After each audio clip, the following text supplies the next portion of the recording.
Welcome back to another episode of the Animal Liberation Hour, where we seek insight from animal rights and liberation activists around the world so that we can think, reflect, learn, and be inspired. For this episode, I sat down with a good friend of mine, Meat-Free Mikee.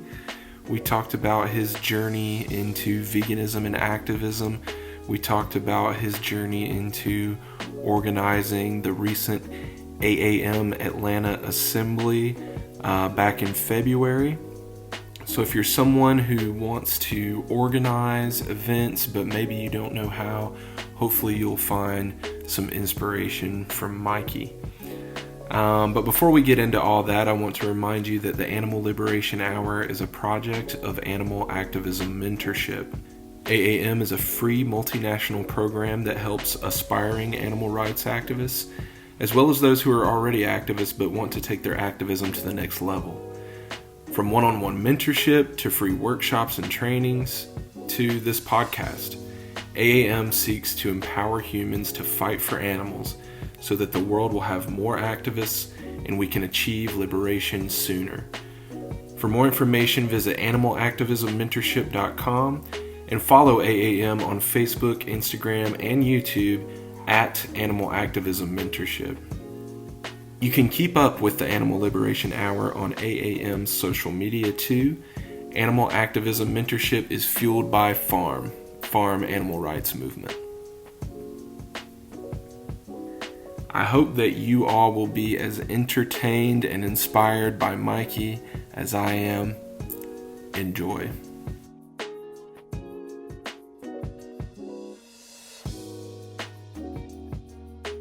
So welcome back to the podcast, everybody. Today I have a special guest. His birth name is Meat-Free Mikee. I think that's what's on his birth certificate, if I'm not mistaken. No, we've got Mikee Yago here, also known as Meat-Free Mikee. Mikee and I have been friends for a couple years now. We met in Pensacola, but had been friends online before that. And I'm so grateful to have him on the podcast today. What's up, bro? Hey, how's it going, Trey? Thanks for having me here on this amazing podcast, and thanks for outing my real name out there. My birth name is Meat-Free Mikee. So now, now everyone's gonna like search me like, oh, like who is this guy? But no. Yeah, like what Trey said. Yeah, my name is Mikee, and I am super stoked to be here. Yeah, man. Thanks so much for being here. So I think what everybody wants to know offhand is what led you to become Meat-Free Mikee? What led you to veganism and animal rights and activism? It really all started with just teasing a vegan. I was not vegan at, I don't know, like I think 3 years, 4 years back now. Yeah, 4 years actually. And yeah, I met this vegan while I was out traveling, and then this other person, like we were like traveling for work. So we came from two different places, met up at like a like a different spot where we worked together, and I found out he was vegan, and I was like did not know what veganism is. So he was pretty much explaining to me what a vegan is. I'm the typical person that doesn't know anything about veganism. So I thought like vegan is just a nickname for vegetarian, something shorter, because vegetarian is such a long name. That's how like disconnected I was. But anyways, I was teasing him for a week, and he wasn't teasing back because he's just like the nicest person. And I started feeling guilty. So I'm like, all right, dude, like, I'll tell you what, because I've been teasing you for a week now for being vegan, and like how malnourished you are, and how like you have celery bones that you're gonna break easy. I'll tell you what, just to be fair, I will try your quote unquote vegan diet for a week because that's how long I've been teasing you. And he's like, all right. Um, so I tried, like what I thought before was just the hardest thing, which is eating fruits and vegetables, every day, fruits and vegetables. I'm like, oh my God, how am I going to survive doing this? I'm like, every day it's sides, every day it's salads. Like, turns out it wasn't the case, right? So I did this for a week. And what's amazing is that like I just felt great, like really in the middle of that week. Like, so pretty much I start feeling uh this awesome like energy, like sustained energy, not like just peaks and lows, but sustained energy throughout the day at the middle of the week. And like, so that continued on till the end of the week. And I was getting really excited, and it started showing on our workouts together. So I'm like, dude, you know what? I'll try this for another week because it's amazing, right? And did it for another week. So at this point I dropped pre-workout. Like, it was just like I'm just running off of like plants, that whole like hashtag plant power. I'm like, I'm believing it. I'm like, this is great, like I'm kind of like getting addicted to it too. I'm like, like my mind was just open to thinking about like all the different ways and how the magic works with like the broccoli going down my system and then giving me like super strong powers. And yeah, and so like I did it for another week, and then like later I just convinced myself to do it for till the end of the month. And then, you know what, just let's keep this going. Let's do this until we part ways. Like, I go back to my hometown, you go back to your hometown. And mind you, this is like in a different country where we were working. So when we went back to stateside, um, I was just thinking like, I'm just gonna go back to my routine of meal prepping, my typical things that I buy in the grocery store and whatnot. So I'm like, okay, once I go back stateside, I'm done with my vegan phase and go back to my regular phase. Not knowing that going to the grocery store, and now that the word vegan is normalized to me, that I'm seeing all these different vegan stuff that's available in the grocery store. And it's always been there. I just never noticed because I'm used to what I'm indoctrinated to all these years on what I can get from the shelves. And so I'm like, what's funny, Trey, is that I discovered that I think I spent about like 2 hours in the grocery store just picking up stuff, looking at the label, like, oh, this is vegan, like I put it in my cart because it's like a new thing to me. Or like I'll pick up something else and then I see that like, why does this one have milk in it? Like, it doesn't make sense. And I'll put it back in like this weird face of disgust.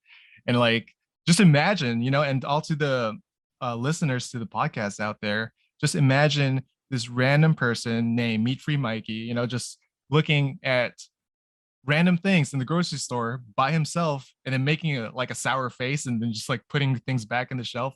Like, that was me for 2 hours. Yeah. And don't worry, like I'm gonna conclude the story here soon. So you quickly became that meme, the famous vegan meme that goes around. This like, this is a perfectly good product, and then like milk powder. I know, right? Like, I don't know if like people have seen that meme where like there's like a picture of broccoli, and then you zoom in and you zoom in and you zoom in, and then like there's an ingredients list like contains broccoli and milk. Like, why is there milk on that? Like 0.001% milk powders. Yeah, it's crazy. So I was doing that, and like I was just so outstanded by how there's like so many vegan items out there, like things that are, when it's labeled vegan, it's really showing that it's suitable for the vegan lifestyle, right?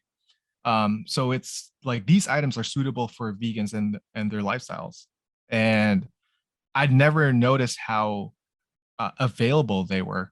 So I was so excited that I called up my buddy who is on the other side of the United States. And I was like, hey, man, like, how come you never told me like there's so many vegan options available? It's like, yeah, it's just like nowadays, this what it is. Back in the day, it's very hard for vegans to live a lifestyle unless they really like try hard to live vegan. Now there's all these different options that are available. It's really super easy nowadays. So I'm like, yeah, you know what? Like, I may just keep this going. And then he starts slipping the whole like ethical thing at me at this phone call. This is where it gets me. So, there's more to it than just food, right? I'm like, yeah, there's health benefits. Like, yeah, I get it. Like, I feel it. I know all about this. He's like, you're also saving the animals. And I'm like, okay, I can see that, right? Because I don't have animals part of my consumption. So they're not being sold as products. I'm not supporting that. Then yeah, okay, I can see that I'm saving animals, but like it hasn't really hit me. So he talked about health, he talked about the animals, and then he started talking about the environment too. And I'm like, okay, now you're really pulling my leg. Like there's no way this is beneficial to the environment. Like there's no way that this is going to be a positive impact with just what I choose at the grocery store. Um, so he just laid it out to me, all the information, and he really focused on the animals too. And because he's a super nice guy, he's not very assertive. He he's like he did a spiel. I open-mindedly I listened to him, but like I was still skeptical. But he then concluded it with, "All right, um, why don't you do this? Why don't you hop on your computer or your TV and look up look up a video, right? Like I just want you to watch this super easy documentary." And I'll say this again. This is a super easy documentary for me to watch. I'm like, all right, like that, I'm down. Like, what is it? He's like, I want you to search Earthlings. Yeah, so easy to watch. I want you to watch Earthlings and then call me back and when you think about it. Like that is the turning point of me going from like vegan as in like, plant-based options into an ethical vegan, because now I see like all the horrors that's always been available and always happening, but like it's hidden from society. It's not a sexy thing to see. It's not a palatable thing to watch. It's definitely out there, and there's a reason why it's being hidden, because it's so horrible, right? Yeah. So with that exposure, I'm like, I can't I can't go back.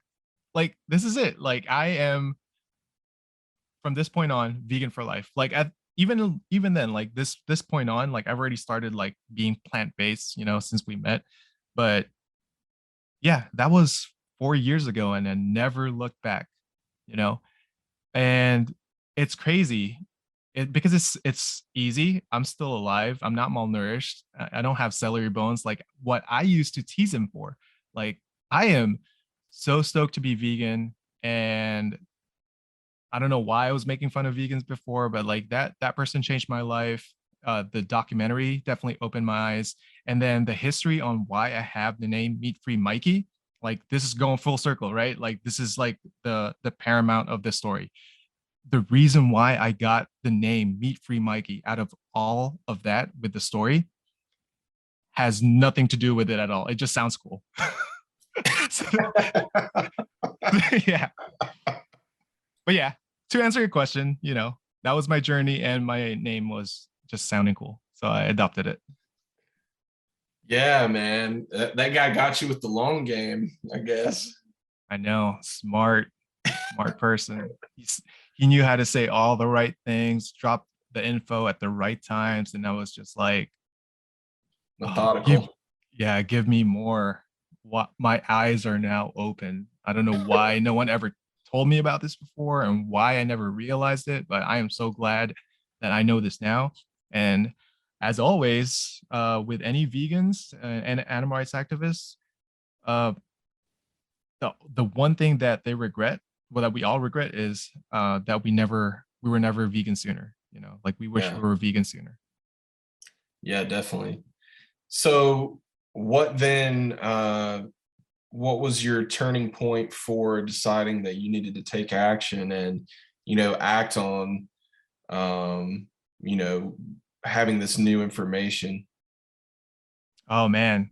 So this actually still stems from the story I just shared, right? Because really there's two things, if think about it, there's two things that really drive people for action. Then this is my thought, right? This is Meat-Free Mikee's perspective on things, on what goes on in my brain, is that the two factors to consider are ideas and opportunities, right? So what happened with my story is that the the opportunity was presented to me. You know, I never would have known the world of veganism um, till that opportunity was presented to me. If I didn't have that interaction with that person I was teasing as a vegan, or even like if I wasn't teasing him as a vegan, he probably would never open up with the world of veganism. Um, I would never know, right? But the opportunity was presented, and you know, it's up to people. So in this case, it was up to me to like take it or leave it, right? But at least having the consideration that it's out there. So that was the opportunity. So where does ideas come from, right? So now that I'm a little bit more informed and now that I have a different perspective on things, now my creative juices are moving, you know, like or are flowing. And this exposure led me to like all these new things to consider, that the idea is, okay, so if let's say that person never would have engaged with me with the information about veganism, and they didn't invest in having that conversation or outreach me, right?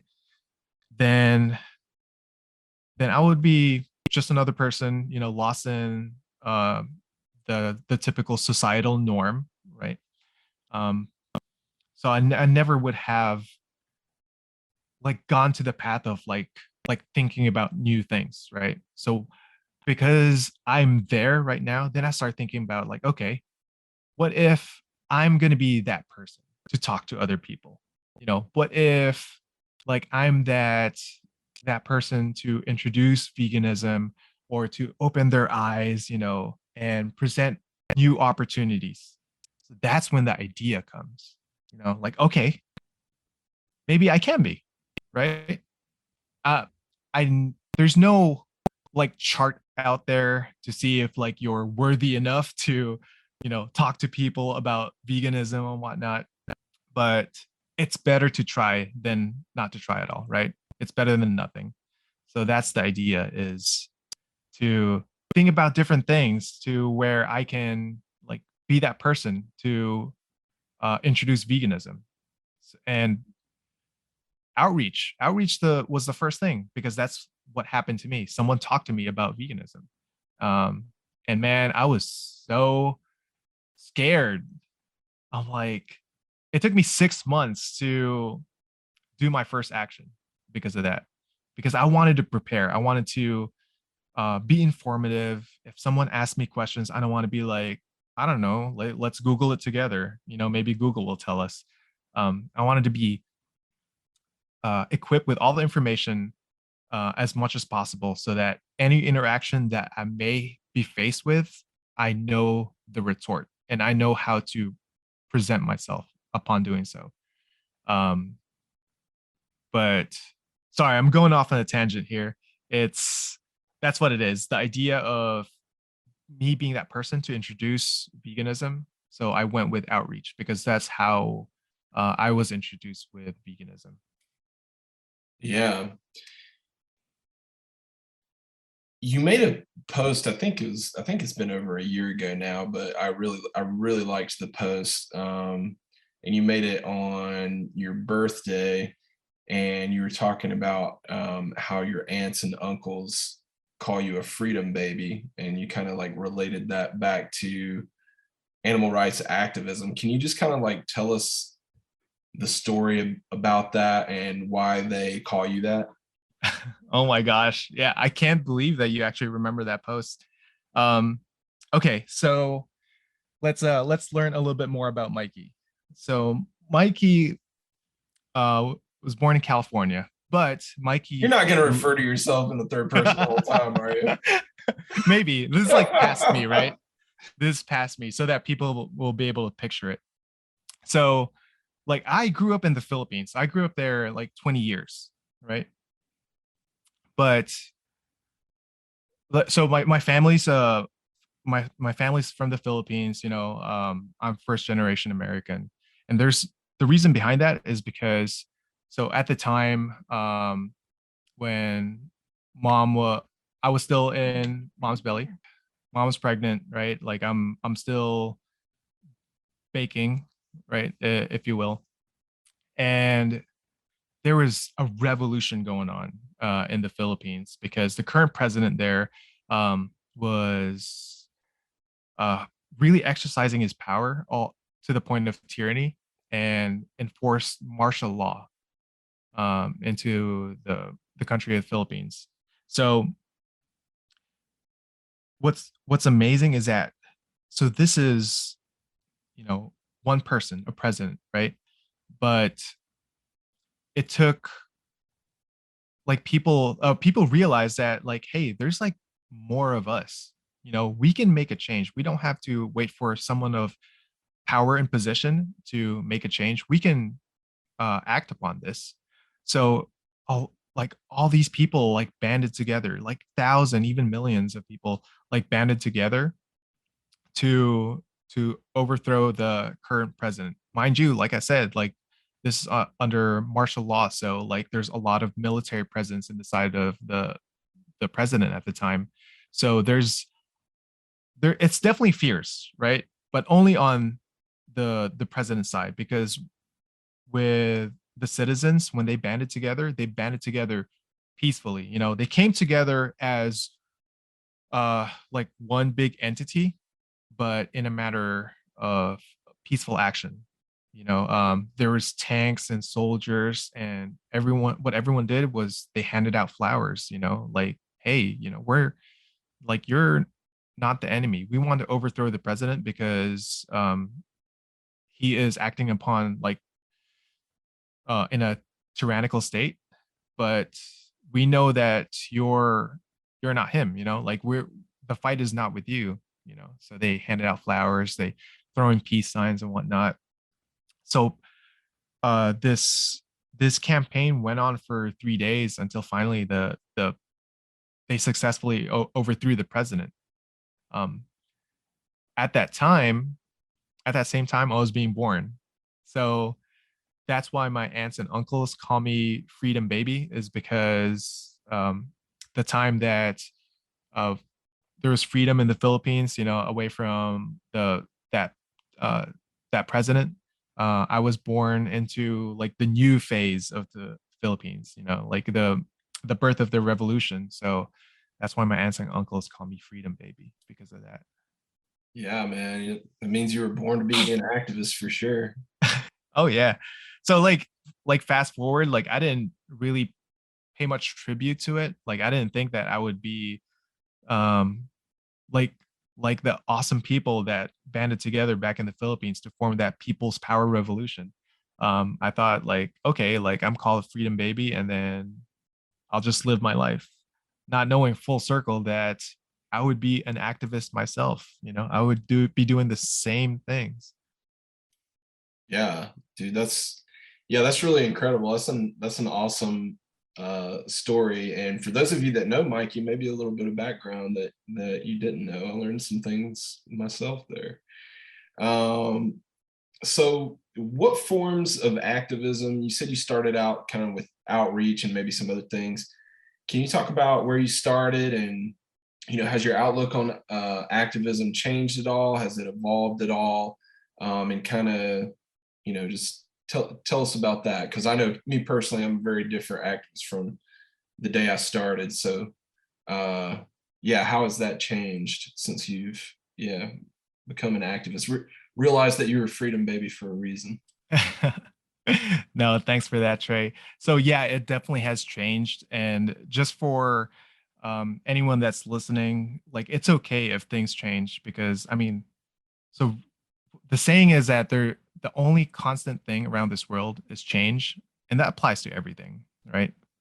So even like with like for the example that I'm about to present, like my activism, that also has changed, which is good because it's more on adapting to what I know now and what applies to what's happening in, let's say, my my area or what the situation is, like you have to adapt to it, right? So that's the change that's being enacted on that. But when I first started, like I mentioned, it's with outreach, and the the model of the demonstration is people um, form up in a square, holding out signs and showing footage of what's happening in animal agriculture, right, for farmed animals, and everyone's wearing this mask, and everyone's wearing black, and like I may be wrong, but like the way I see it is the reason why there's uniformity and why there's masks involved too to hide our faces is to show that the volunteers out there that's doing the demonstration, that they're not the subject. You know, they have the uniform look to look like this one entity, that they're out there with as one entity with one message. So really the focus is what's being presented in the, like with the TVs, right? And there's people on the side who would strike the conversation with people or with the audience, passerbys that are like watching, you know, like with their curiosity being piqued. So outreachers are out there to engage in a conversation and introduce uh, the information that's being presented, you know, what's going on out in with animal agriculture, and like all the horrors that has never really been displayed out before. Um, so that was my, let's say, like first gig, right? That was my experience with activism. And whoa, I thought I was like this is insane, you know, like wearing black, we have masks on our face. Like I don't know, like I'm gonna go to jail. Like like the cops are gonna come, you know, they're like all these cruisers are gonna like blast through the streets and then just like screech to a halt in front of us, and then they're gonna bum rush us and like, you know, put our hands behind our backs and our faces on the ground. And I'm like, Mom, Dad, I'm sorry, you know, like I was just standing here with TVs, I'm just having conversations. My imagination was running wild because it's a different world, right? I'm like, activism, like this is nowhere like a thing that I grew up to, right? Like obviously, like it's a bunch of activists when I was born for the People's Power Revolution in the Philippines, but I never was exposed to anything like that until me putting myself in that position. So I'm like sweating, right? um, Lo and behold, like if you if you cut it down to the core of things, if you like look at it from the outside perspective and simplify it, like yeah, you're just standing there with a TV, right? Or if you're the one outreaching, yeah, you're just standing out there having a conversation. Like nowhere to where like cops would be like rushing to put me to jail or whatnot, or like, you know, like putting me in the back of the cruiser, and I'm just like, oh, I really hope I get my one phone call, you know, if that's even a thing. But that was the beginning, right? But the evolution on that one is that as I'm exposing myself more in like this experience, and I'm getting more comfortable, then I'm a little bit more like entertaining more ways of activism, you know, like what else can I do? You know, so that's when, you know, protests started coming into play, disruptions and whatnot, and marches. So, and the reason why I say protests, disruptions, and marches, the reason why I highlight those three things is actually those are the three things that we experienced together, Trey. This is what happened when we both went to Pensacola, Florida. And so correct me if I'm wrong on this one. So that was our like first march and first disruption, right? Yes, we had never met in person to that point, and we experienced our first march together and our first disruption together while we were in Pensacola, Florida. Yeah. So this is okay. I would love to highlight this interaction. Um, so you and I, Trey, we've been, you know, online friends for a while. as I think like everyone really like anyone that's like in the animal rights activist community, especially far away from like big cities and whatnot, there's a strong community for online presence and support, but not a lot of like face to face, right? Like that doesn't happen quite often. So you and I, Trey, we've been online friends for a while. We support each other's content, and I don't think we've had a conversation that we're gonna go to Pensacola to attend like the events out there.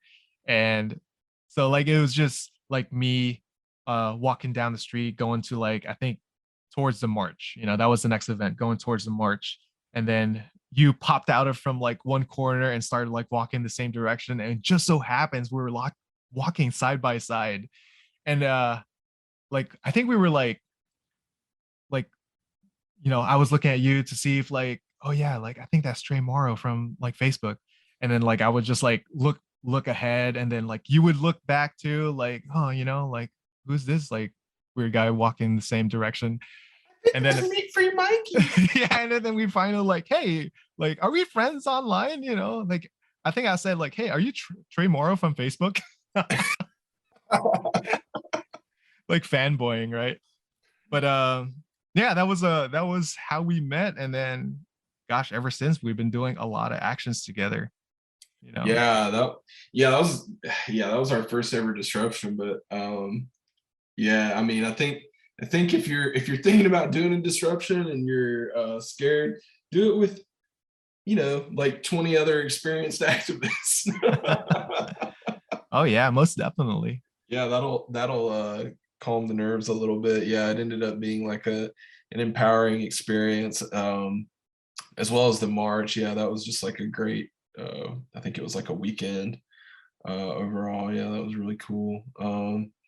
So talking about activism and how it's changed and evolved, how did the COVID-19 pandemic affect your activism when we were going through those initial quarantines and lockdowns and everything like that? The world got turned upside down.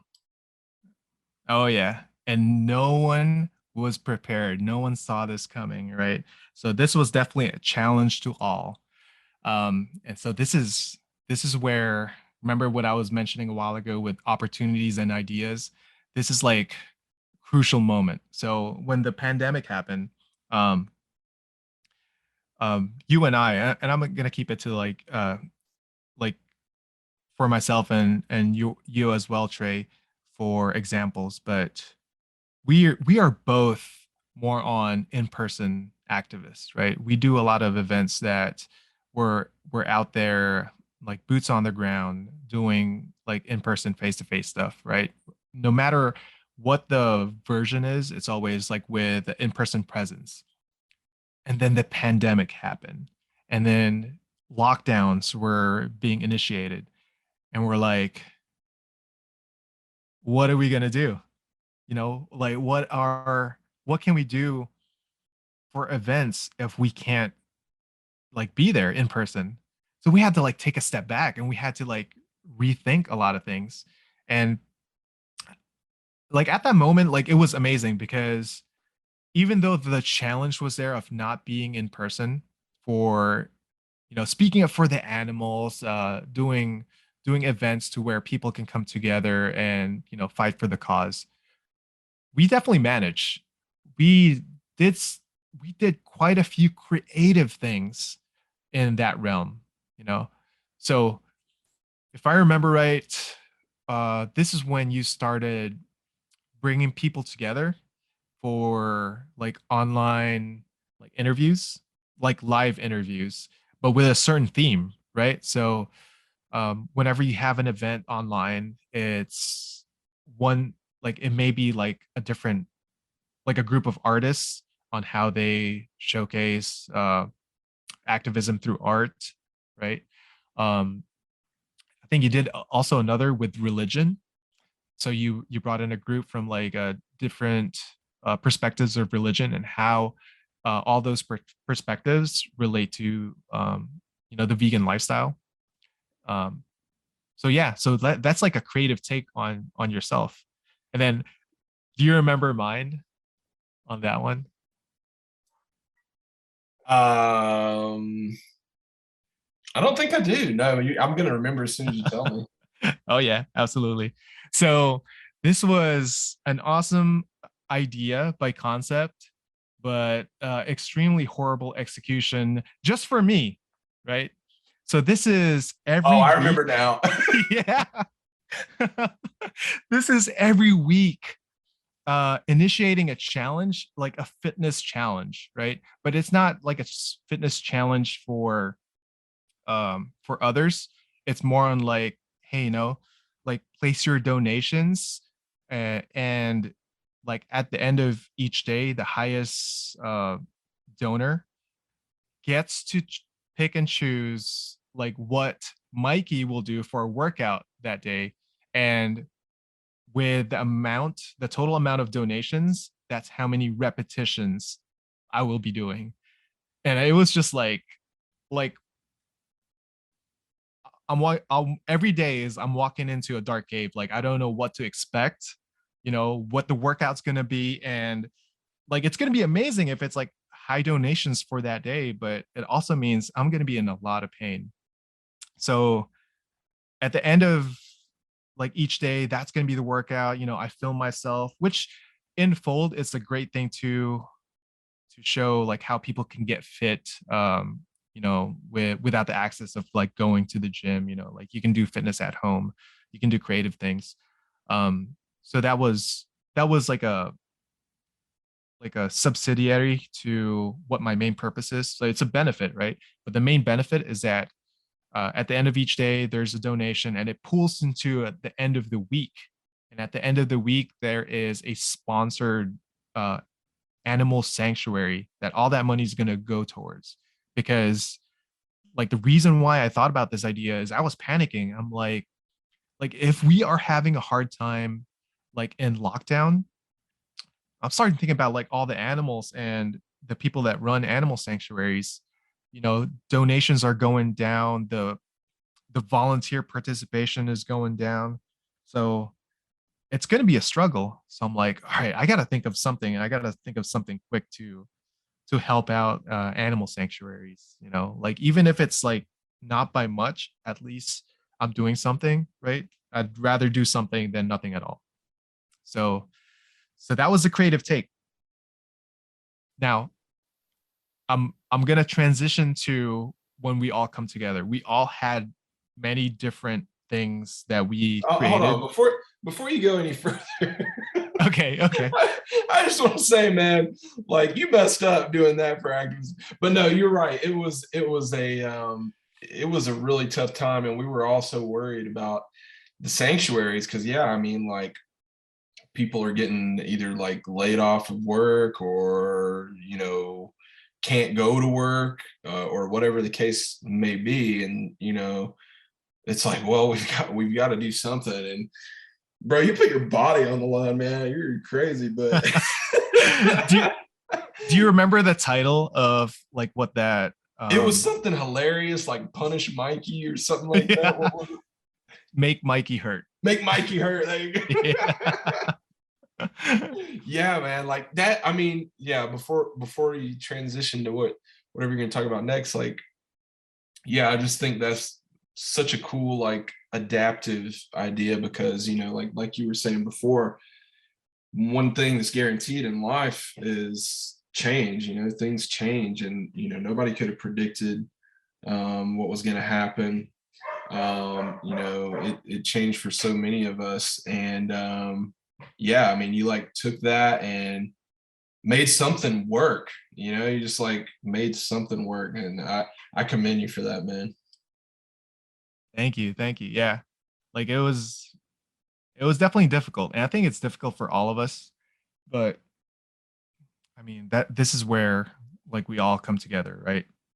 So we started thinking about like different ways, different ideas. We kind of like bounce ideas back and forth too with one another, like whoever the support group is for those individuals, for activists, that we start thinking about like, hey, like what if we can do this? And you do your checks and balances and then execute, right? So, which is amazing. Okay. Now I'm thinking about transitioning into the next big thing. Is that okay, Trey? Yeah, I'm assuming it's what my next question is going to be. So, Oh, no, ask your question. Yeah.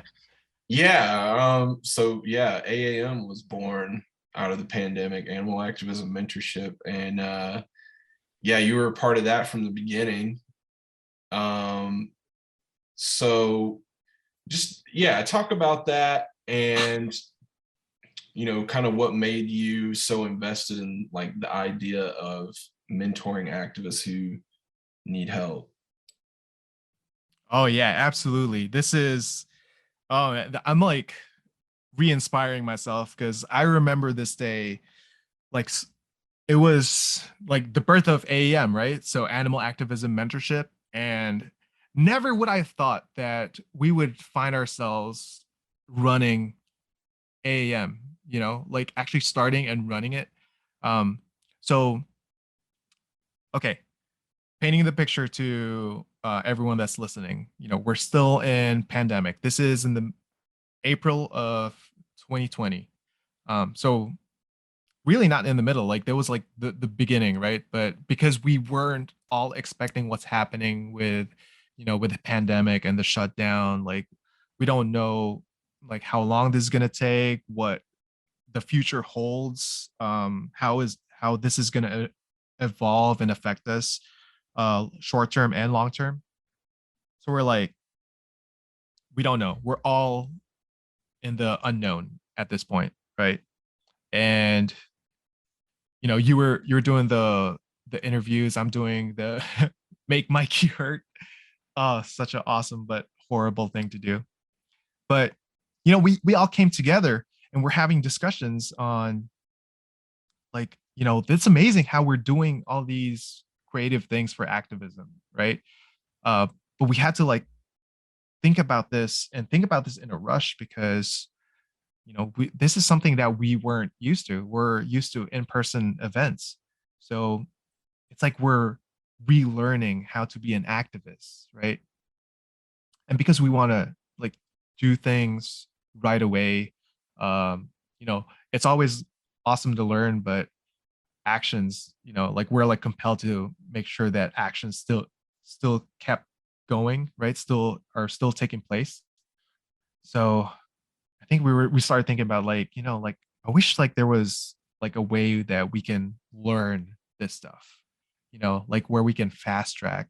Because uh before we started reminiscing at this point, before when we were learning how to be an activist, we were kind of doing our own homework, so we're like going to YouTube and different forms of social media to where like we can pick out like who we want to like emulate, right? Or emulate from. Um, some activists that are focused on protests, or some activists that are focused on outreach, or like groups that are doing their like niche thing. And we're like, this is how I imagine in my head, like we're all like all doing our own research and like taking down notes, like, oh, I'm gonna do this at this next event, like, oh, I'm gonna say this thing because it's such a awesome transition into opening different things. So we're all like just doing our own homework, like I said, and we're like, we asked that question, like, what if like there's a there's a place or a like a program to where they offer these things where someone like teaches us so that we're able to ask the right questions, geared towards what our wants and needs are, our goals, how we want to set our milestones, like all that stuff, right? And I don't think we came up or like found anything. And then so we started asking the question, like, shoot, yeah, I mean, if there's nothing available, or at the very least, nothing apparent to us at the time, like maybe we should do something. Maybe we should start that program. We're like, nah, who are we? Like we can't do this, right? Like we're not qualified, we're not certified, none of that. But it goes back to what I said a while ago. Like there's no chart out there that tells you like you got to be like 5 years in experience as an activist, and you have to hit three components or categories of activism. You got to have like at least like an like outreach, protest, and disruption under your belt. Like no, there's like none of that.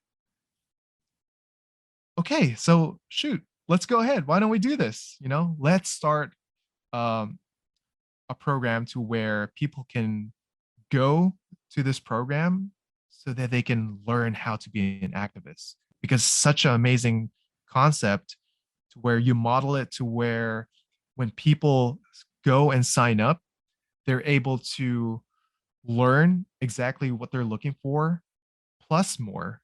You know, maybe they're not privy to how to hold conversations or execute conversations with outreach, you know, or maybe they're scared about the concept of protests, even though if deducing it down to bare basics, you're just standing there with a sign, right?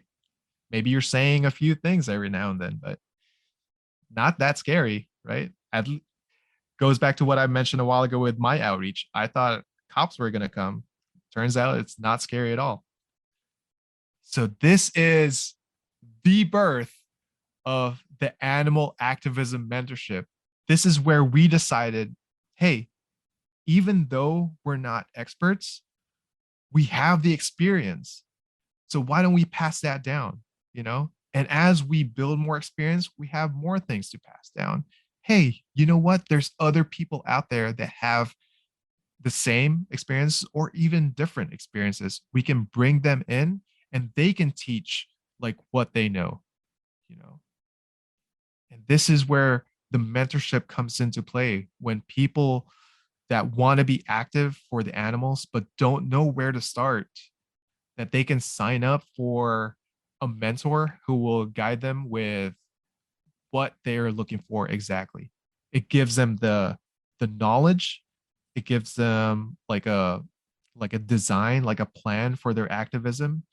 It even gives them confidence because they have someone that they can soundboard, bounce back ideas, and really get like that confirmation and reassurance that, hey, you know what? I did the right step. Like I signed up for something to where I can put myself in a position to speak up for the animals. Like this feels good. Like I'm getting the reassurance that what I'm doing is right. Um, you know what?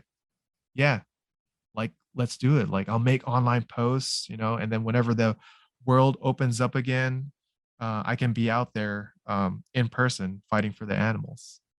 Yeah, and that is animal activism mentorship. And that Yeah. was 2020, April 15, 2020. Yeah, and you know,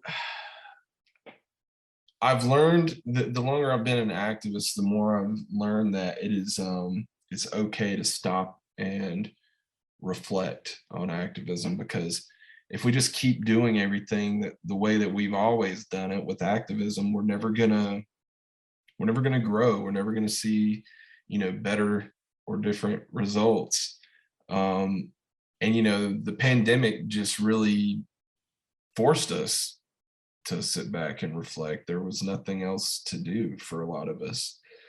Um, and yeah, and you know, that's one good thing that came out of the pandemic. You know, obviously the pandemic was horrible for so many, but a silver lining was we were forced to reflect and come up with new ideas, and had a little bit of time to put those ideas in place.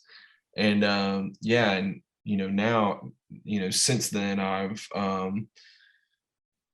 I've intentionally paused and reflected, you know, without a pandemic, another pandemic having to come. And you know, I really recommend that for people. You know, like stop for a minute and make sure what you're doing is like where you need to be, and you know, make sure what you're doing is the best that it can be.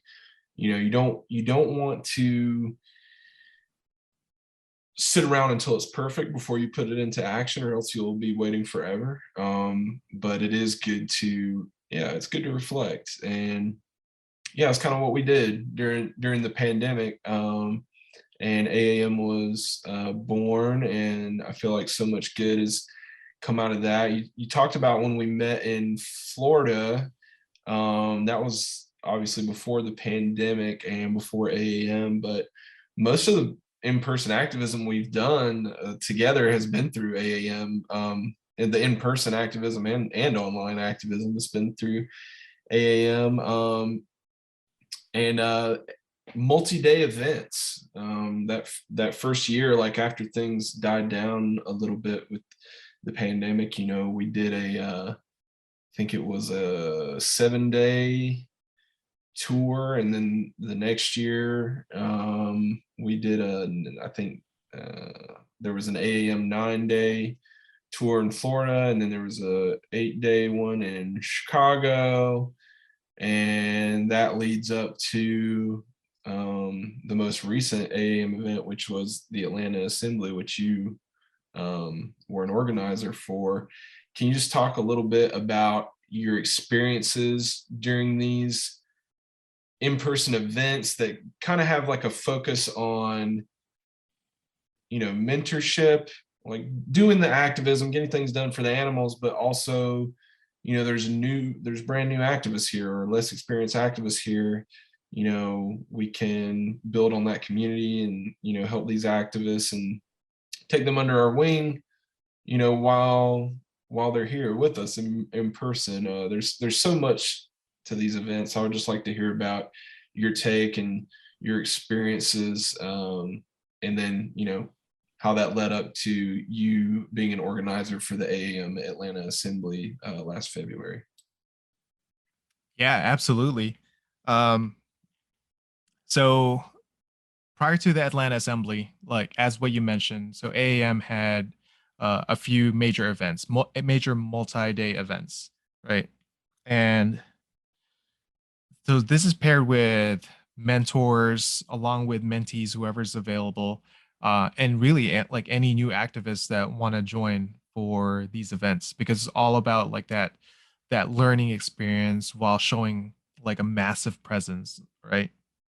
Um, and I'm not gonna get into the minutia of the like what we all did for these past events, but I want people to resonate, like the people listening. I want them to resonate that like it's all about absorbing like what the experience is, and actually what you mentioned a while ago, Trey, is reflecting upon it, because these are learning traits. These are like you may or may not realize it, milestones in your uh like activism, right? Because you'll get to a point where you're like learning something new and then applying it, whether the same thing or a little bit different depending on the situation.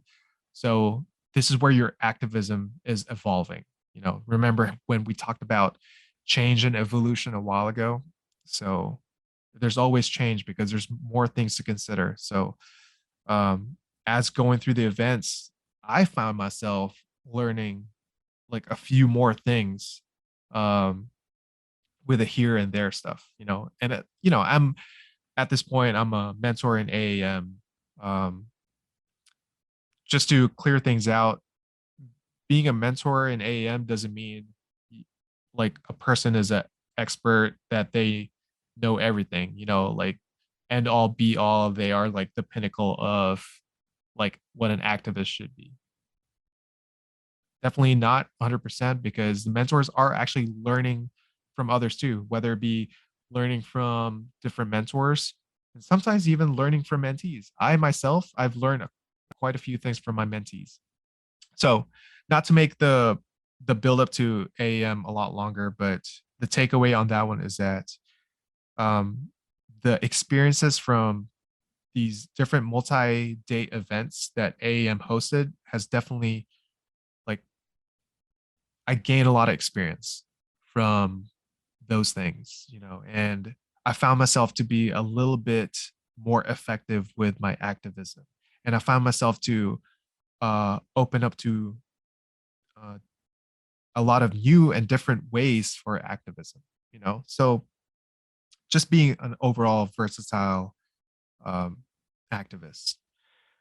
So then it goes to the AAM Atlanta Assembly, which just happened back in February of 2022. Again, this sparks with two things: opportunity and idea, right? I was presented with the opportunity to be in the previous multi-day events for AAM, and this is where I gathered the experience. Like I learned a little bit more and like how I want to apply things in the future. But I never would have imagined that. One, I never would have imagined uh, AAM, Animal Activism Mentorship, would be a thing, right? It sparked from an idea, and now it's here and it's still going strong. Uh, Two, I never would have imagined I would organize uh, a multi-day, like large-scale event in Atlanta. And one thing I failed to mention a while ago is that for the birth of my activism, that happened in Atlanta. So I wanted to take something back, like really give back what Atlanta offered to me, which is like the birth of my activism. So I want to take activism to Atlanta in a large scale. And yeah, it was an idea. I'm like, you know what? I think it would be cool to have something like pretty awesome going on in Atlanta. And Atlanta is like such a large city, and there's like a lot of vegans and like kind of sleeper activists out there, right? And then this is just like a conversation in my head, and I'm like, why am I doing this? Why am I having a conversation in my head? Let's do this, you know? Like, so I talked to other activists in Atlanta, and they're all up for it. I'm like, okay, yeah, let's do this. Let's set a date. Let's start planning. Let's make AAM Atlanta Assembly happen, right? So this goes, first of all, side note, this transitions into that the idea was there, sure, I proposed the idea, but the Atlanta Assembly is 100% not just me. So it, like, if not for my team, that like the all the other organizers that helped out with making Atlanta Assembly happen, uh, then I don't know where we would be. But spoiler alert, like how I found Atlanta Assembly at the very end is that it turned out to be a huge success. It was amazing. Uh, and for the listeners out there, the Atlanta Assembly was 8 days straight of straight activism, showcasing different forms of activism pretty much each day, right? So there's protests, there's disruptions, there's outreach, there's sanctuary visits, and there's like different demonstrations, right? We even did like chalking.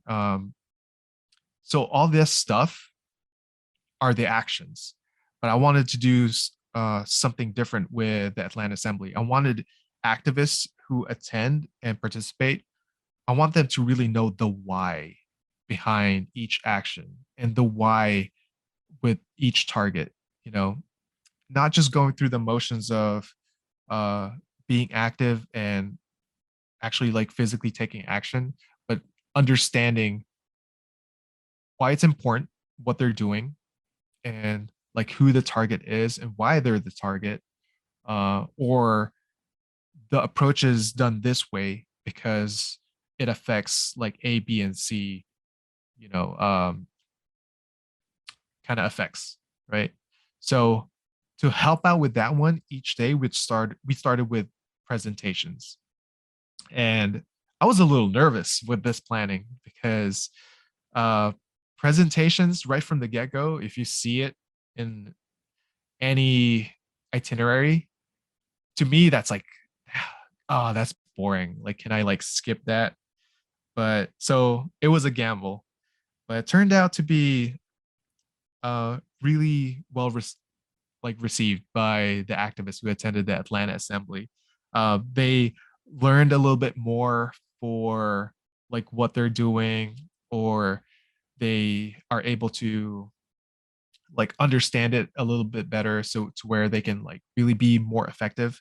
And they got to network with different presenters. So we had, you know, different groups that were presenting. So we had um, like Mercy for Animals.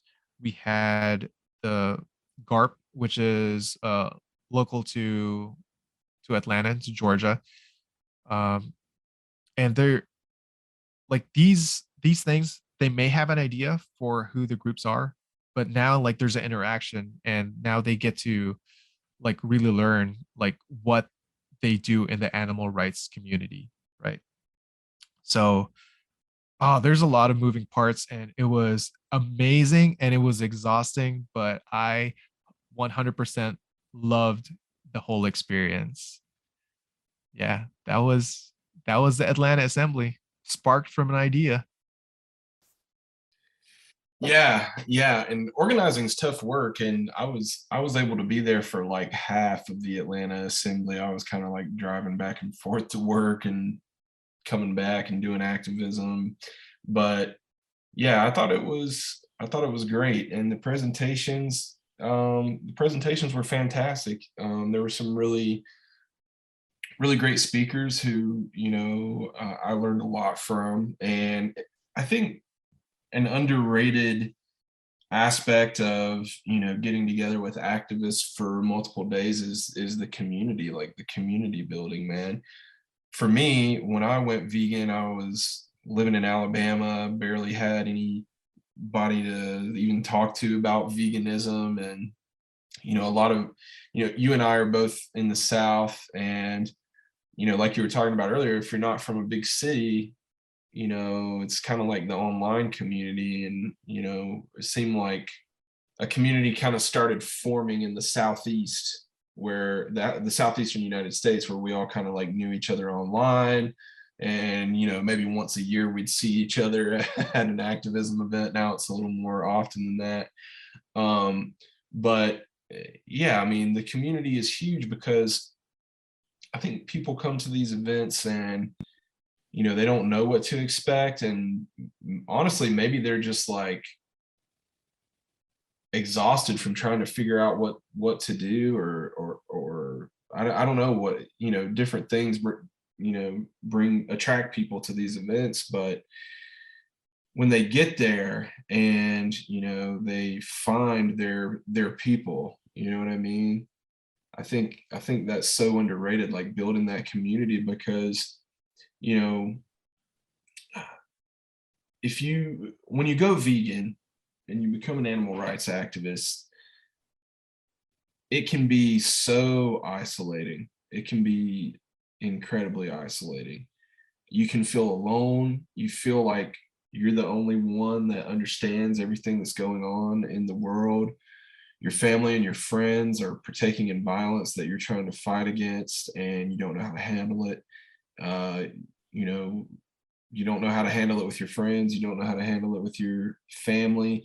Your whole world has been turned upside down, and you view everything differently now. And if you don't have like at least one person who understands you that you can talk to, more preferably like a community that understands you, wow, that can just, it can hurt. And it can be really depressing, honestly.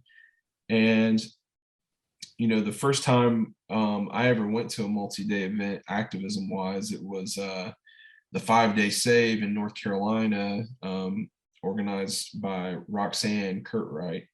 And I learned so much from that event. And the multi-day events that I've helped with have been largely inspired by that event, and how I felt to be around other activists. I did my first ever speak out that trip, because another activist encouraged me to do it. And I didn't feel like I had the strength to do that on my own. And I know that people in Atlanta and people that come to the AAM events in general, I know they experience that as well. Like maybe they didn't feel like they had anywhere else to turn, and they come to this, maybe it's out of their comfort zone, but like it's worth the risk because nobody else understands me, or I don't know what it is, but yeah, I know some people in Atlanta were brand new activists, and I've seen them doing activism since the Atlanta Assembly, like online, and I think that's so incredible. And there was such a community in Atlanta. It's like a euphoric feeling. It's a paradox because you wish you didn't have to get together and do this kind of thing. You wish animal oppression and exploitation didn't exist at all, so that we wouldn't have to do this, but we do have to do it, and you may as well do it with some people that you like, if you have that option. Yeah. So I just loved being around all of you in Atlanta, and Yeah, if I can say a little bit more on that one, yeah, because I mean, you shared an amazing thing, Trey. Like, community is such a big deal, right? So um as you mentioned a while ago, like animal rights activists out there may not be in a position where there's other animal rights activists close by them, so it can be uh isolating, or new animal rights activists that don't know where to start. It's a little bit daunting to get out there and do like actions, to be like in person. So like it's tough. Like, these are challenges and barriers that um animal rights activists, new or veterans, that they face, all depending on the situation, right? So the community really has to stick together. And I don't want to say that as if, like, we got to be stronger in the community. Like, I want to like shake the community and be like wake up, like we all have to be here for one another. Because I think we're there. When I say I think, like, I know that we're there. There's trials and tribulations, but for the most part, the community is very strong and very accepting. Like, oh, you're an animal rights activist, like you're my new best friend. Like come, like we're now family. Like, it's amazing. And for the Atlanta Assembly, like, there's not just local people from Atlanta that attended that. So there's people from near and far that either drove or flew into Atlanta to be part of this experience.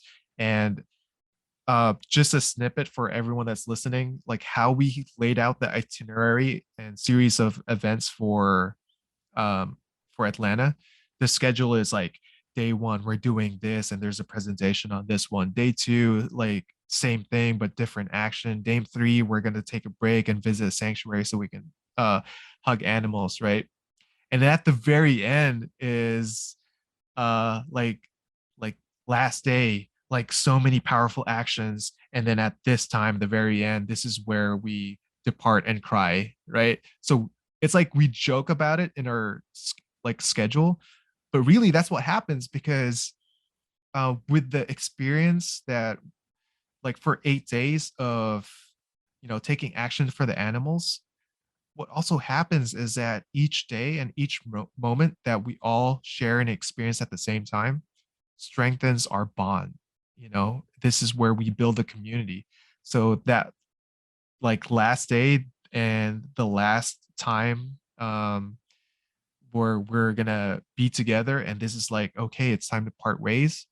It's like, it's hard because we're like stuck, like, you know I don't know, glue. Like, it's hard to like face reality and be like, okay, like it's time to go our separate ways, because we really started as strangers. Maybe we're familiar with each other in the online community aspect, but now that we're together and taking action together, like, it's hard to separate, because you really build not just friendship but family. But what's amazing is uh, how the inspiration still continues on, because after the Atlanta Assembly, um, I'm sure you've seen this, Trey, with like what's being tagged with AAM, but there's like different weekends where it's like AAM, like heavy like multi-day weekends where there's like a focus for actions, so they're taking the actions and they're sustaining their activism, and that's amazing. Yeah, that, and like if you do have to go back to a community or to a lack of a community, like back home, like depending on where you live, if there's not really like other activists around you, you know, you can kind of get some of that energy from, or some of that momentum, like from being around others for 8 days. And like you said, we do form those tight bonds. I remember on the first AAM tour a couple years ago, like we ended and we were all saying our goodbyes, and there might have been a misty eye or two. Whoa, whoa, Trey. Whoa. No. What are you talking about? That never happened. That never happened. There might have been misty eyes somewhere. Anyways, so me and Mikey say our goodbye, and we're like, oh god, this sucks, And then and we go through all that, and then like I think the people that were riding with me, we were like a little bit behind going somewhere else or whatever. We walk up the stairs to go to the parking garage, and like there you are, and you're like, no, I can't say bye again. Yeah. The awkward second goodbye. Yeah. That was surprisingly tough because we didn't expect it to happen. Like, we just did our like typical like say goodbyes, but like all of a sudden there's like this rush of emotion, like, oh no, like we're saying byes, we're parting ways, like it's not like we're breaking friendship or whatever, but like I spent these last few days being shoulder to shoulder with you, taking action. We're bringing the fight to places, we're voicing out, we're using like all of our energy and strength together, and then we're about to go our separate ways. And then I think that realization, just like rush of emotion, all of a sudden we're both shaking, like what is happening, like you said, there may be like, got misty eyed or something. It was crazy. I think part of it too is the schedules during those things can be kind of demanding, and we're so focused on the activism. Like there is some time for fellowship, but we're so laser focused on the activism and getting it done for the animals and helping any other activists that need help. And it kind of, like when you're in it and it's that many days, sometimes it can just feel like, oh, like I got 5 days left, oh, I got 3 whole days left, oh, and then it starts dwindling down, and all of a sudden it's over. But yeah, I mean, we get so much done during those things. I wonder, I wish we could all be full-time animal rights activists. That I know those multi-day events, everyone I've been to, just goes so incredibly quickly. I think partially because we're so focused, and in the times where we do have a little bit of downtime, obviously like time flies when you're having fun kind of thing. But yeah, the community building, and just and having a community for when you go back, because like for me, I don't do too much activism in my hometown. I do every once in a while, but a lot of the work that I do when I'm home in my hometown is like behind the scenes desk work, meetings, like talking to people named Meat-Free Mikee, and recording a podcast, that kind of stuff. And yeah, I don't always get that. I live in a really small town, so I don't really get that sense of community. So it's that once or twice a year, or however often, with the multi-day events, when I get that. And I think I don't realize how bad I really need it until it's that last day, and everybody's parting ways, and you just wish that it was, I mean, you wish for a world of, free from animal exploitation, but since we do live in a world of animal exploitation, you wish that you could just continue to do that all, every day, like fight with your fight with your friends shoulder to shoulder, but you kind of have to, like, for some of us, you know, we have to go back to reality, like our jobs and, you know, all of our responsibilities otherwise. But yeah, I mean, yeah, community definitely a huge aspect. And if there's anybody out there listening that, you know, doesn't feel like they have a community that's backing them up, or doesn't even feel like they have somebody to talk to, please find somebody like that, whether it be in, you know, online through a group or something. We have our Facebook group, Animal Activism Mentorship Community. You're welcome to come in there and make a post or whatever. But yeah, it's so important. And, you know, on this podcast, we've talked several times with different guests about sustainable activism, and activism, it can be hard to remain sustainable if you don't have some kind of support or just like somebody to vent to, somebody to brainstorm with, somebody to, you know, like you need something, you need that community. At least most people do. So if you're listening to this and you've never experienced that feeling that we're talking about, you know, find your group somehow or another. Hit us up at AAM and we'll try to help you find that group if we need to. That's part of what we're all about. So yeah, definitely do that. Mikey, what would you say to somebody who's like maybe got some big ideas for an event like that, but you know, maybe they're going through some of those same skepticisms, or really any size event, you know, like organizing is a tough thing. Even if it's just one day, it can be scary and it can be tough. So what advice might you have for somebody who's got an idea, somebody who, you know, like wants to make something happen, but maybe they're not sure of themselves? Yeah, no, I would love to answer this one. It can really go a lot of ways. It all depends on the person and what they want to do. Um, but if you have that amazing idea and you want to like run with it, you can, one, definitely bounce that idea with other like-minded people, someone that you trust, you know, you can have like an easy conversation with. So you can just actually like let that out, and you know that they will give you like the good and ugly of things, you know, like what could work, what could not work, or other considerations, right? Um, it doesn't have to be like a big group, like, oh, I have to find like 8 people I can bounce this idea with, you know, like you can, you know, bounce it off of with one other person, right?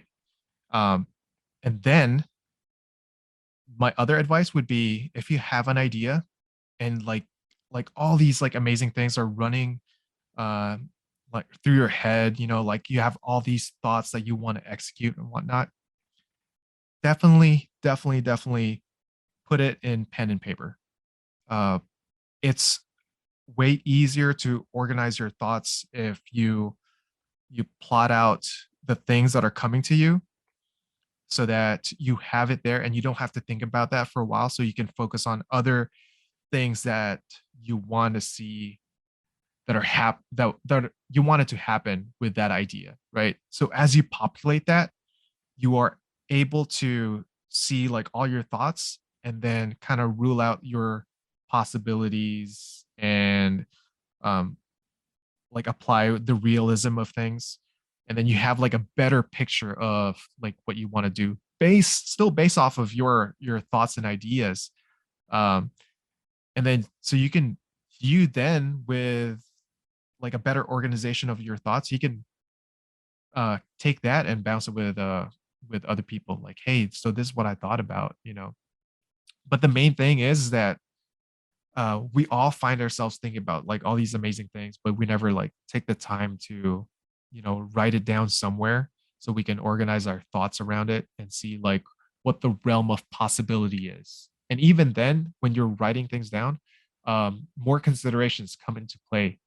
um, so with all that stuff, like whatever your idea is, yeah, just see what the possibilities are and run with it, you know?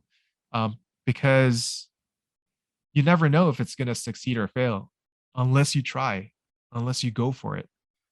With that application, you're guaranteed one thing, you know, whether if you it's a successful or not successful idea, you definitely inherited more experience at the end of it. So then you can apply that to the next thing. You know, you just don't stop there. Like if it doesn't work out, you don't stop and be like, well, I did my idea and it didn't work. So that's it for my passion and my drive for animal rights activism, right? Like, no, no, definitely not. Like that was just a step. What was that other saying for failure? Like failure is actually another step to success, right? Something like that. So like it's not a stopping point. So definitely go with your idea. If it doesn't work out, that keyword change and evolution, you know, just change it a little bit, see if it works out for that one. If not, try to apply different considerations, you know. Yeah, failure is, yeah, definitely great experience. And I have a lot of great experience. So I've had a lot of failures, but yeah, I mean, definitely like just try it. I mean, just try it. You really only fail if you don't try, right? So yeah, if you're thinking about organizing something, yeah, just do it. Yeah. And also just think about why you're doing it. You know, you have an idea for your activism. Go back to the why. Why are you formulating ideas? Why are you active? You aren't active for yourself. You know, you're not doing it for recognition, fame, whatnot. If you are, you're doing it for the wrong reasons, right? But you are an animal rights activist because you want to fight for the animals. You're formulating these ideas because you want to find ways to be effective to like move the movement to like a forward and rapid uh, accelerated direction, right? And this is for the animals because you want animals to be free and happy.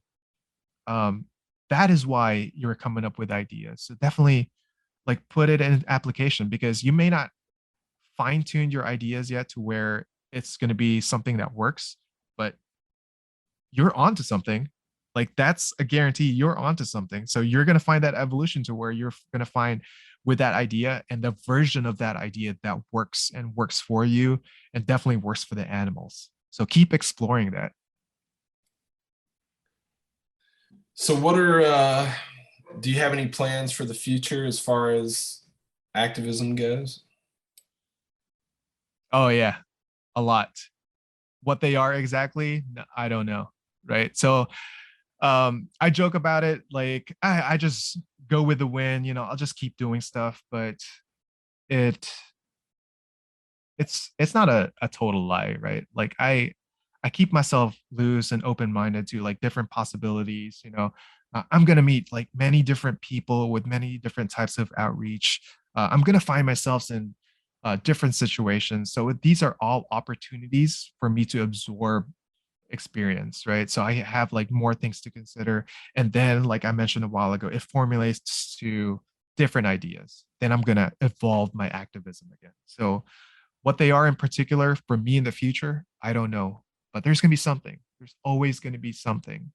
I'm going to keep applying myself out there because it's all for the animals. Um, but one thing I'm looking forward to is that steady engagement with the community because the community is one your great resource for um, ideas and also that support, right?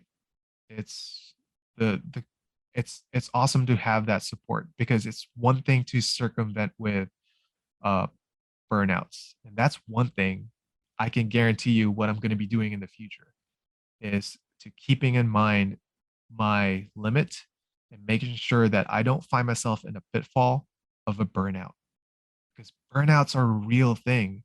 And once you feel it, like it's going to be, depending on who you are, but like to me, it's hard to recover.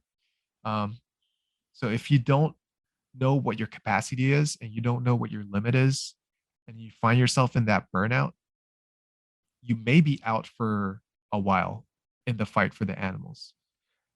Worst comes to worst, with that burnout, maybe you're out for good. Maybe you're just like, I'm done. This is too much for me. But if you find, if you know what your limit are, if you know what your limit is, and you know what your capacity is, and you apply steps to, you know, prevent yourself from getting to that point. One thing would be, you know, like just taking breaks, right? Do not feel guilty about taking breaks, because um, it is just that you're recentering yourself, you're re-energizing. You want to make sure that you're refueling yourself for another fight, you know, and many more fights in the future. Don't feel guilty, because there's other activists out there still fighting for the animals. So you taking a break will be perfectly fine, because at some point the other activists will need to take a break too. And that's okay, because you're back into the fight. What we're trying to avoid for everyone, to include myself, is not taking breaks or not finding ways to uh like de-stress and, you know, prevent myself from getting closer to that burnout point. Because if I find myself there, I'm going to be out of the fight for a longer period of time versus just taking a break in between. So Yeah. that's definitely what I'm going to do in the future, is to take care of myself. So that's my advice for others. Be sure to take care of yourself too. Yeah, I'm so glad you mentioned that, because yeah, unfortunately, this is a marathon and not a sprint. I wish it was a sprint, but the fight for animal liberation and collective liberation, it's definitely a marathon, and you know, it's impossible to, you know, like if you're if somebody tells you like, hey, however far you run, that's how many animals you'll save, like that's like a lot of pressure, and you feel like you just have to like sprint and run forever. But you know, like if you take breaks and pace yourself, overall that's how you're going to save the most animals in that situation. And it's the same for like real life outside of this hypothetical scenario, which is, you know, hopefully you're going to live a long life, I hope.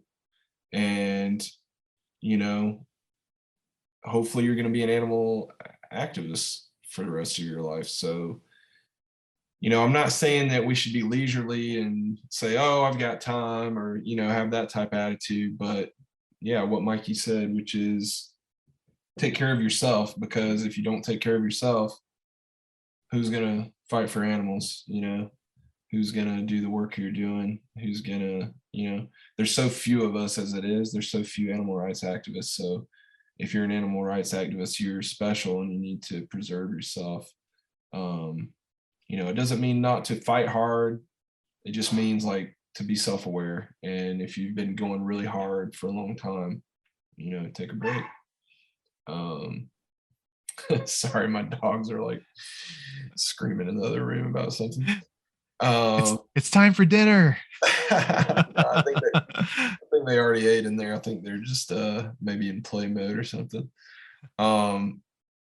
So yeah, my last question, unless you have more to add afterwards, is, you know, you've already kind of given your advice for a couple of things, but what general advice would you have for like a room of brand new activists, like brand new, they've just been thinking about doing activism, or maybe they've done a little bit and you know, they're not sure, you know, where it's going. They don't know what's in store. You who's been an activist for years now, what advice would you give? Oh my gosh. Mikey finding himself in a room full of activists, right? So your question would be what my advice would be. But hopefully I'm not restricted to that, because the first thing I'm going to do is take action. And what I mean by that is that I am going to go and hug all of them. Like, wow, room full of brand new activists, and they're all hungry to like know what they can do. Like, hats off to them. And I just want to hug each and every one because for anyone that doesn't know, I'm always super partial to activists because they're out there and like they're exerting energy for like a cause, not for like anything selfish, right? Nothing for themselves. They're not doing it for recognition and whatnot. They're doing it for others, and they're addressing something that needs to be taken into account on what's happening in our society, right? So checks and balances, and they're doing what they can as citizens to make sure things are going the right way. You know, they're not leaving it to the hands of the authorities or anyone writing laws. They're like, no, action needs to happen, right? So now I'm like finding myself in a room full of new activists, and they're like, just look at me for advice. uh so pressure, right? A lot of pressure on that one. And it's always hard because like, so there's so many things to say. Like I just want to like, first of all, question to all of you, like, can you sacrifice like a whole day so we can all just like talk? Can you sacrifice like 24 hours and we'll just like chat? Because there's so many, right? But of course, um, especially with this podcast, we don't have like whole 24 hours. So I guess I'm just like buying myself some time here on what to say, right? There's like so many things. But my advice, here we go. My advice for a room full of brand new activists out there that want to fight for animal liberation is that do not, I'm like doing like a visual on my face here, like do not like lose your way. Always look back and see like why you became an animal rights activist. What sparked that passion from within you? Like, what is your drive? Pretty much what I'm saying is, what is your why? Why you're an activist? Why are you wanting to take action? And make sure to hone in on that and never forget. Like, this is the reason why you took that first step. This may be a sprint, this may be a marathon, but it all starts with one step, right? So know that that is the biggest thing for a challenge because you're stepping into a new world. So as long as you hone in on that one and you know where your roots are, it is a great guide for you to never lose your way. You will always be grounded, you'll always be centered because you know where you started from. You know that initial step, you know that initial push for you to move forward, not knowing that maybe the next day or the next year that you're actually propelling yourself forward. And you're not alone because there may be others out there that see you and they're inspired by your action. They're inspired by your direction. So they themselves may be taking their first step as well. And it's all for the benefit of the cause that you're fighting for. So never forget where you came from. Excellent advice, man. That was beautiful. Anything else you want to add before we wrap this thing up? Yes, absolutely. Like I said, I love all activists. They are my source of inspiration. No matter if you are a veteran activist that's been doing it for years or you're brand new, any shape or form of you doing activism inspires me. It is what keeps me going. And um, just the biggest love to all because it is such a selfless thing to do. And like I'm doing it too, right? But I always like I know why I'm doing it. But it's like a funny skeptical thing in my head like why are they doing it? Like it's not benefiting them, right? There's got to be something. And then like it's always such a pleasure that like I'm debunking my own theories like oh no, they're really doing this like for others. They're really doing this for the cause. They're not doing this for themselves. Like heck yeah, like I'm rooting for you. Let's go. So That's my thing. So if you're activists out there, know that you are being seen and you are highly appreciated by the community. So you have a very, very good support group. So keep fighting. You are amazing. Thank you so much for being here, Mikee. It was an honor and a pleasure, and we'll see you next time, man. Yeah, see you next time. Until then, all those ideas and opportunities, and that's for everyone. Let's go. Let's get after it.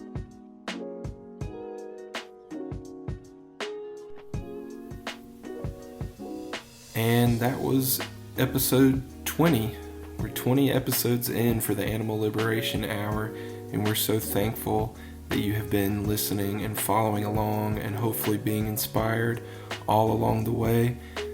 This episode does conclude season 2, but season 3 is in the works, so we hope that you will follow the Animal Activism Mentorship Facebook and Instagram pages to see when season 3 episodes are going to start coming out. This might be the longest episode we've ever had, but I hope that you listened the whole way through and got so much out of that like I did. I really, really love the story about how Mikee became known as the Freedom Baby amongst his family. I thought that was really, really cool. Thank you all so much for listening. Please rate and review the podcast. It helps others find it more easily, and the more people that find it, the more people can be inspired by the guests interviewed on our show like Mikee, and we can turn that into actionable change for the animals. If you enjoy the podcast and would like to support our work at Animal Activism Mentorship, please consider joining our Patreon for as little as $2 a month if you're able to do so. This goes such a long way in helping us grow the animal rights movement through mentorship. So during this episode, you heard Mikee and I talk a lot about AAM's in-person events. There are some of those coming up, and if you would like to be there, if you want to get a chance to do some activism, if you're brand new, this is especially great because you get to be guided by activists who are experienced. And if you already have experience, you can just come join in on the activism and help the animals. So on May 6th through May 8th, we have the Tampa Turnout. This is in Tampa, Florida. It'll be all different kinds of activism, outreach, demos, protests. Then July 29th through August 7th, we'll have 10 straight days of action against the fur trade, as well as other actions for farmed animals. This, of course, will be in Chicago. Then we have the AAM Ohio Occurrence in Cleveland. That'll be 3 days of outreach, demos, and protests as well. And that's September 2nd through September 4th. You can find all of this information for all of our in-person and online events on our Facebook page under the Events tab. You can also DM our Instagram page at Animal Activism Mentorship for more information. One more reminder that you can sign up for a free mentor to help you with your activism at animalactivismmentorship.com.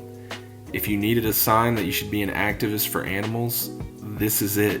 Again, we can't thank you enough for supporting us.